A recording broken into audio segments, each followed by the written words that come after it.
Auburn landed Payton Thorne to likely be their starting quarterback for the 2023 season. Don't think that's really a secret. I think it'll be a quarterback battle. I think Robbie Ashford is going to go in there and fight for his job, but I believe that Payton Thorne, the Michigan State transfer, is going to be your starter when it comes to game one for Auburn. And so there's a lot of hype around Payton Thorne now going to be QB1 on the Plains and what Jordan Hare could look like when he gets there and all the excitement around Hugh Freeze in his first year there. But now what? Right? Like the fanfare is going to slowly but surely wear off. You're going to have summer conditioning. You're going to get to fall camp. Now what? What does this really mean for Auburn? The first thing for me is I think it means you have direction. You got a steady pair of hands driving your offense, an experienced steady pair of hands driving your offense. Payton Thorne, quarterback to 11-win football team. Carr went a little bit more off the rails last season for Michigan State, but he's a 2-year starter, a 2-year captain. And what was the frustration last year for Auburn so frequently? What was it that really just chapped your lips, needing some burnt bees?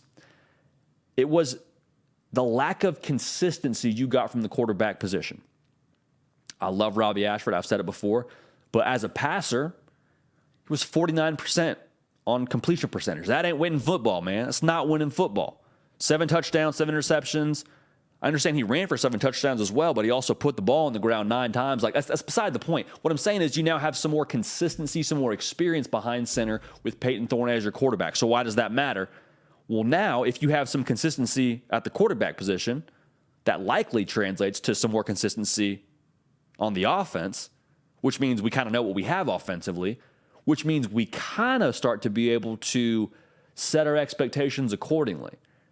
And when you set expectations for Auburn, with Robbie Ashford playing quarterback, you weren't really sure where to put him because you might get good Robbie one week, you might get not so good Robbie the next week. With Payton Thorne now, the line in Vegas, or the number in Vegas rather, for the over-under win total for Auburn is 6.5 wins. Pretty decent, right? You're winning 7 games if you're Auburn. I'll take that all day long if I'm an Auburn fan. You're setting the floor now probably a little bit closer to 6 games. I'm not saying the floor is 6 games. I'm saying it's closer to 6 games than it was before you got Payton Thorne likely to be your starting quarterback. There's a lot that hinges on this, but the fact that you kind of have an idea, you can kind of make out the picture of what your offense is going to be, and by process of elimination there, make out what your team's going to be, that's exciting. Direction, steady hands, leadership is what Payton Thorne brings to the table here, something that I think is crucial for Auburn as they are in a state of flux. The roster's had a lot of turnover. You brought in a lot of guys through the portal. You're year one of a new system. It's no secret. Auburn is trying to find their footing. You have a starting quarterback now that's played the position at a relatively high level, 49 touchdowns, over 6,000 yards in his career. You feel good about the direction now for Auburn football. You can start to set expectations. So I want to talk some ball here in a second, but y'all make sure you're subscribed. Go ahead and throw this video a like for us. We appreciate you in advance for that. Follow me on Twitter. Follow me on Instagram at JD Piquel. So as I was saying, let's talk some ball. If I know anything about our audience, y'all just love ball. That's why you're here in May. So we thank you for that. But with Payton Thorne being your quarterback, to me, it's a lot like putting the right kind of fuel in your car. Things just work. Things just work better, rather. When you put the right kind of fuel in your car, the right kind of gas, everything within the car starts to operate effectively, starts to operate how it should operate. And what I mean by that is when you have Payton Thorne playing quarterback, you feel better about your run game. Why? Because your backfield, and you love your backfield, you should love your backfield. Damari Alston, Jarquez Hunter, one of the best 1-2 punches in the country, I believe. Your backfield's only as good as the complement you're able to have with the pass game. Because think about it this way. If I'm a defensive coordinator and I know your quarterback ain't doing nothing against me, he's not even a threat to throw the football, guess what I'm doing? Hey, let's go ahead and put 8 in the box. Hey, let's go ahead and stack the trenches for us here. Hey, they're running the football. That's all they can do against us. We're not worried about throwing the football with them. We're not worried about the aerial attack. Well, then I get to focus my attention on Jarquez Hunter and Damari Alston, right? But now with Payton Thorne, I'm a defensive coordinator saying, okay, we probably got to allocate some to the pass game here because that quarterback, he's capable. And that's less attention on your backfield. Things work better. Also, the defense should be improved. Not just because you did some nice things through the portal. Not just because you got the number 6 ranked portal class. I'm saying this because think about how often that Auburn defense went to the sideline after getting a stop, got some Powerade. I think they're a Powerade school as Auburn. Something to drink, get a towel, try and cool off, and then within like a few minutes, somebody on the sidelines yelling, defense ready, defense ready. You're saying, are you kidding me? We were just out there. Because Auburn converted on third down 35% of the time last year. That's good for 94th in the country. Rather, it's not good for 94th in the country. It's bad for 94th in the country. So as a defense, to not have to consistently get on and off the field and be left out there for a bunch of snaps, I mean, that wears on a defense. You can only play a solid series so long before you start to get tired and worn out. And I'm just saying, for Payton Thorne now to give this offense more direction and likely to improve that third down number, which I think him and Philip Montgomery and Hugh will all have a hand in doing, you feel better about your defense. It's complementary football. Things start to work the way they should.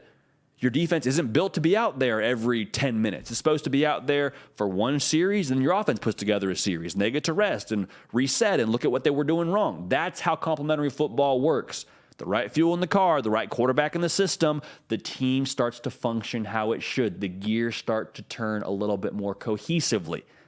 That cannot be overstated in terms of the importance for Auburn in 2023. Also, the offensive line. Heck, let's take it a step further. The offensive line. You retooled the O-line. You knew you weren't good enough last year on the O-line. Hugh did. That's why I went and brought 3 new transfer portal offensive line in there. Now, instead of having to block for 4 seconds, 3.5 seconds, Payton Thorne, I told you, quick processor. We love that about him. 1-2 step, balls out. Mesh, balls out. We're not having to hold blocks for an extended period of time. We just give them a little bit of time. We do our job. We do what's asked of us. Offense runs how it should. Then we have more energy to run block. And then when that play does break down later in the drive and we need to pick it up when we're scrambling for yards on 4th and 2, then our offensive line has a little more juice to, ad-lib. Everything starts to work better when you have a quarterback who fits your system, who is steady hands, who allows us to keep this thing on schedule. I'm telling you, it's going to make all the difference in the world for Auburn. You may not see it at first, but that's what's going to eventually happen for Auburn. I'm not calling Auburn to win the SEC. I'm not calling Auburn to just blow past that 6.5 win mark. We'll talk about that on Thursday. But I do think this is important for Auburn in terms of the trajectory and overall cohesion within complementary football for this team. Okay? So with that being said, Auburn fans, you're not going to like this. With that being said, it's never fun.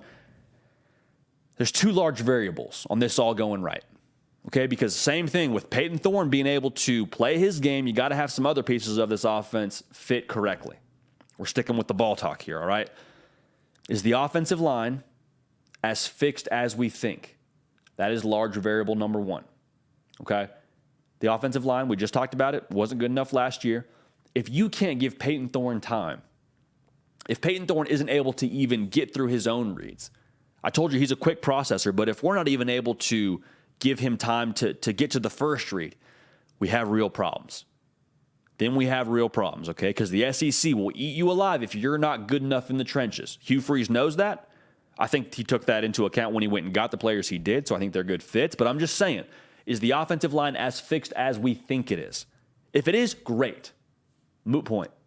If it's not, then we start to have other conversations around how can we get Payton Thorne rolling out some more? Do we call a little bit more quick game? Do we speed it up even more? It's a bad world to live in. So that's the first large variable. So the offensive line as fixed as we think it is. Second large variable, and this might even be the biggest variable. Can wide receivers step up how we need them to? Can pass catchers step up how we need them to? Because same thing I was saying. The run game can only be as good as the pass game is to complement it. And you got the quarterback to do it, but do you have somebody to put pressure on the secondary? Can Nick Mardner be that guy? Can Rivaldo Fairweather the tight end position? He transferred in from FIU. Can he be that guy? Coy Moore, can he be that guy? Like, there has to be somebody here that steps up and puts pressure on the secondary. There's got to be somebody here for Payton Thorne to throw to. And Camden Brown, I think, is one of those guys to really watch. He's probably my pick, actually, to end up being wide receiver 1. They've raved about him since he got on campus as a freshman. He looks exactly how you'd want a wide receiver 1 to look, about 6'2", 6'3", 210, 215, can run. Like, you're excited about Camden Brown. He's raw. But what I'm trying to tell you is somebody in this wide receiver room needs to step up for Payton Thorne to throw the football to maximize the potential and the ability that you have now with Payton Thorne at your quarterback position. Because those things kind of feed off each other, right? You don't have to be elite, you don't have to be all world, but good enough to where that's still a threat within our offense. Okay? So with Payton Thorne, stage is set. The stage is set. You got steady hands on the wheel with Auburn. You can now set some more expectations for them, having some more things that you feel better about within Auburn's offense and as a whole their team. It's going to help everybody. The playmakers, the defense, the offensive line. It's going to help everybody, but we still need the offensive line to be better than last year and be as improved as we think they are with those new transfer portal offensive linemen to help our quarterback. And the pass catchers, man, got to have somebody step up. Don't have to be all world, got to be good enough to make Payton Thorne's ability pay dividends. So I'm excited to see it. Again, the over-under win total is at 6.5 wins. We'll talk about that on Thursday's live show. But for Auburn now, got some direction with Payton Thorne likely being your starting quarterback for game 1. Hey, y'all. Thanks so much for watching. Subscribe to the channel here to make sure you don't miss an episode of The Hard Count. Also, be sure to check out other videos on the On3 YouTube channel.